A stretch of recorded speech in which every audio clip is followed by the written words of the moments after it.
হাত সরাবো না, একদম না। হাত সামনে আনো বলতেছি, সামনে আনো। লাগেও নাই, কি ঢংটা করতেছে। লজ্জা করে না? লজ্জা করে না? এই দামড়া দামড়া ছেলে, তোমরা প্রত্যেকটা দিন এরকম আমার কাছে মাইর খাইতেছো, একটুও কি লজ্জা করে না তোমাদের? ম্যাডাম আসলে হচ্ছে কি, আমাকে দিয়ে না বুঝছেন, পড়ালেখা জমতেছে না।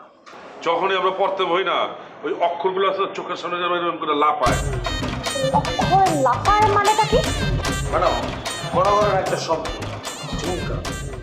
ঝুমকার ঝুম, ম কয়েকার কা, এগুলো লাফায় অক্ষর। বিশ্বাস করো, তোমাদের ক্লাস করাতে থাকলে না আমি নিজে নিজে পাগল হয়ে যাবো একদিন। আপনি কি বলতেছেন ম্যাডাম? এটা কিন্তু ঠিক না। আপনি যদি এভাবে আমাকে নিরুৎসাহিত করেন, বিরক্ত হন, তাহলে তো আমরা শিখতে পারবো না, তাই না?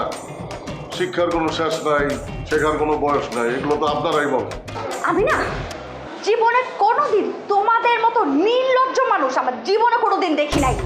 এক একজনের বয়স হচ্ছে কি আমার বাপের সমান, ভর্তি হচ্ছে ক্লাস 5-এ এসে, প্রত্যেকটা দিন সে মার খাচ্ছ। কি কোনো লজ্জা নাই তোমাদের? লাগে এক একটা জঙ্গলির মতো। তোরে কইছি। আমার কইছি এত ফাও কথা বল তুমি দোস্ত, তোমার ফাও কথা না করলে কি ভালো লাগে না? ম্যাডাম আমি তো বুঝতে পারছি না, আপনি আমাকে বলেন, কারণ আমি তাদের থেকে অনেক ইয়াং বাচ্চা। তিব্বত কদুর তেল চুলকে করে শক্ত আর মজবুত, ঠান্ডা মাথায় ভালোবাসার জয়। এই হাসি আমার সামনে কোনোদিন দিবা না। যদি আরেকদিন দেখছি এই হাসি দিচ্ছে, আমি একদম থাপ্পড় দিয়ে না তাহলে সবগুলো দাঁত পাই দিব।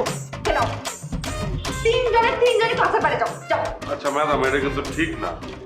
আপনি সবসময় একটা না একটা উছিলা দিয়ে আমাকে বাইরে করে দেন। আপনি যদি আমাকে বাইরে করে দেন, তাহলে আমরা পড়ালেখা শিখব কেমন? তোমাদের কোনো শেখাশেখির দরকার নেই, যা বের হো বের হো। ম্যাডাম আপনি যদি চিল্লায় আর একটা কথা তো নামগো লগে, আমরা কিন্তু সারা স্কুলে পোস্টার মাইরা দিব আপনি প্রেম করেন।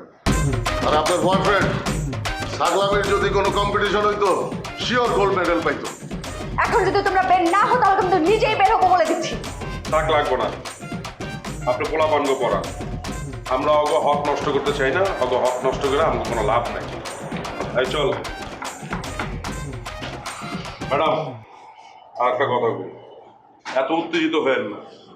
ব্লাড প্রেশার বেড়ে যাবে, হাই ব্লাড প্রেশার হবে। হাই ব্লাড প্রেশার হলে কেউ জানেন স্ট্রোক করার সম্ভাবনা থাকে। বুঝতে পারছেন? মাথা ঠান্ডা করো, আমরা বাইরে অপেক্ষা করতেছি। বাই বাই বন্ধুরা।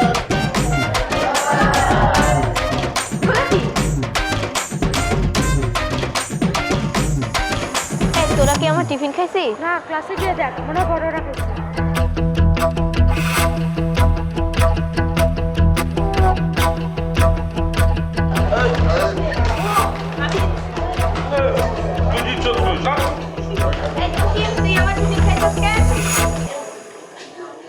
বন্ধু, তুই আর আমি তো একদম বন্ধু, ঠিক না? বন্ধু তো বন্ধু, টিফিন খাইতেই পারে, সমস্যা কি? না, আমাকে আমার টিফিন ফেরত দে। আচ্ছা পরে একদিন দিয়ে দেবো, সমস্যা নাই। কি করলি জসমুখী? হ্যাঁ, তুই আমার বন্ধুর টিফিনটা খাই ফেলাইলি। হ্যাঁ, দে টিফিন ফেরত দে। ওই বেটা, ওই উল্টো পাল্টা কথা বলতেছিস কি লিগা? তুই তো অনেক বেয়াদবি করতেছিস। বন্ধুই তো বন্ধু টিফিন খাইবো, এটা আমার ফেরত দেওয়ার কি আছে? আমি তাহলে কি বেয়াদবি করলাম? হ্যাঁ, এটা তো আমি বেয়াদবির কিছু দেখতেছি। ওকে, ও আমার বন্ধু, তুইও তো আমার বন্ধু। আমি আমার বন্ধুর সাপোর্ট আইছি, আমার বন্ধুর টিফিন ফিরে দে। দেখ, দালালি করিস না, এমন চর মারুম না একদম কানের ভিতরে 3 দিনের শব্দ ছোট পাবি। তুই এত পার হইতেছিস, আর টিফিন খাইছস ফেরত দিয়া দে, দুইটা ক্রিম বন কিনা দেয় তাইলে ধরলো। আরে কি কইতেছিস না কইতেছেন? আমি বন্ধু, ওরটা আমি খেয়ে ফেলাইছি, ও আমারটা একদিন খেয়ে ফেলাবো, এটা কিনা দেওয়ার কি আছে? ক্রিমবন কেন কিনা দিবি? বন্ধু তুমি কি আনছো? বন্ধু, কালকে রাতের বাসি ভাত ছিল, পেঁয়াজ মরিচ ভাইজা ভাত দিয়ে মিলাই লিয়েছি। না, আমি ভাত খাবো না, আমার ক্রিম বন কিনে দে। আমার কাছে তো টাকা নাই। আমি কিন্তু কাইন্দা দিব।